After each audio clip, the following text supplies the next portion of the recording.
আর একটা হাদিসে আসছে ইবনে আব্বাস রাদিয়াল্লাহু তাআলা আনহু থেকে বর্ণিত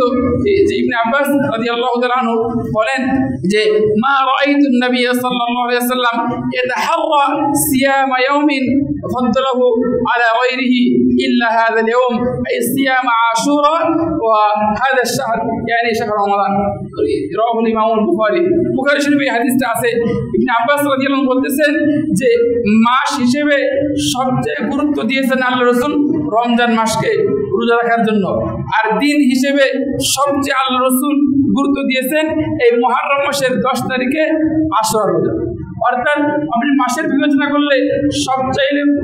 ফজিলতপূর্ণ মাস রোজা রাখার দিক দিয়ে এটা হচ্ছে রমজান মাস আর দিনের বিবেচনা করলে সবচেয়ে ফজিলতপূর্ণ দিন রোজা রাখার জন্য সেটা হচ্ছে এই মুহররম মাসের 10 তারিখের রোজা এবং আপনারা জানেন যে আল্লাহ রাসূল সাল্লাল্লাহু আলাইহি ওয়াসাল্লাম মদিনায় যাওয়ার আগে যখন মক্কি জীবনে ছিলেন তখন আল্লাহ রাসূল নিয়মিত এই মুহররম মাসের 10 তারিখে আশুরা রোজা রাখতেন এমনকি মুশরিকরা তারা ওই ইব্রাহিম ইসলামের সম্মানার্থে এবং তারা দাবি করতো যে আমরা ইব্রাহিমের ধর্ম মানি যদিও তারা খুব কম ইব্রাহিমের ধর্ম মানত তারাও এই মুহররম মাসের 10 তারিখে রোজা রাখত যেহেতু সেটা ইব্রাহিম ইসলামের ধর্ম সেটা সম্মানিত একটা মাস এবং দিন ছিল এবং আল্লাহ রাসূল সাল্লাল্লাহু আলাইহি ওয়াসাল্লাম যখন মদিনাতে আগমন করেন বুখারী শরীফে আসছে যে কদিমান নবী সাল্লাল্লাহু আলাইহি ওয়াসাল্লাম আল মদিনা ফারা আল ইহুদা তাসুম ইয়াউম আশুরা আল্লাহ রাসূল যখন মদিনাতে আসেন তখন তিনি ইহুদিদেরকে দেখেন যে তারা ইহুদিরা এই 10ই মুহররম অর্থাৎ আশুরার দিন রোজা রাখে তখন আল্লাহ রাসূল বললেন যে মা হাদা তোমরা এই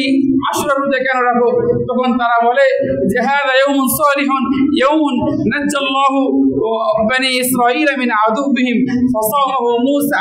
তারা বললেন যে ইয়া রাসূলুল্লাহ যে এই দিন হচ্ছে এমন একটা ভালো দিন যে দিনে আল্লাহ পাক রব্বুল আলামিন বনি ইসরাঈলদেরকে ফিরাউনের হাত থেকে মুক্তি দান করেন বনি ইসরাঈলকে মুক্তি দান করেন এবং ফিরাউন এবং তার বাহিনীকে ডুবিয়ে মারেন এজন্য আমাদের নবী মুসা আলাইহিস সালাম তিনি এই 10 তারিখের দিনে রোজা রাখতেন যেদিন ফিরাউন এবং তার বাহিনী ডুবে মারা যায় সেদিনটা ছিল হচ্ছে এই 10ই মুহররম আর এজন্য মুসা আলাইহিস সালাম রোজা রাখতেন শুকরিয়া স্বরূপ কৃতজ্ঞতা স্বরূপ এজন্য আমরা রোজা রাখি তখন আল্লাহ রাসূল বললেন আনা আহাক্কু বিমূসা মিনকুম ফাসামাহু ওয়া আমারা বিসিয়ামি বুখারী শরীফের হাদিস আল্লাহ রাসূল বলেন যে আমি হচ্ছে মুসার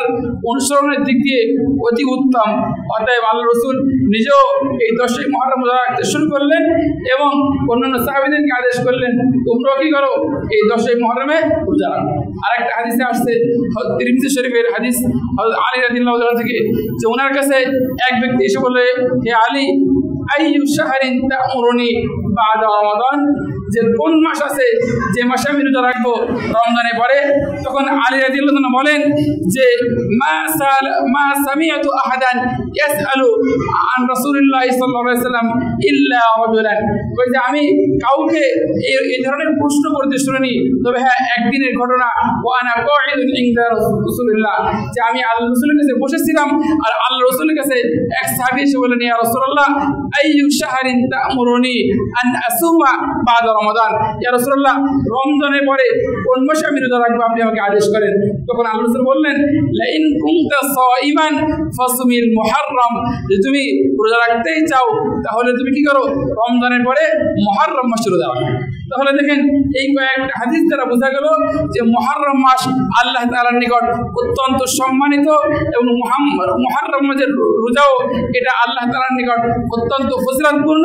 এবং বিশেষ করে 10ই মুহররম আশুরার দিনের রোজা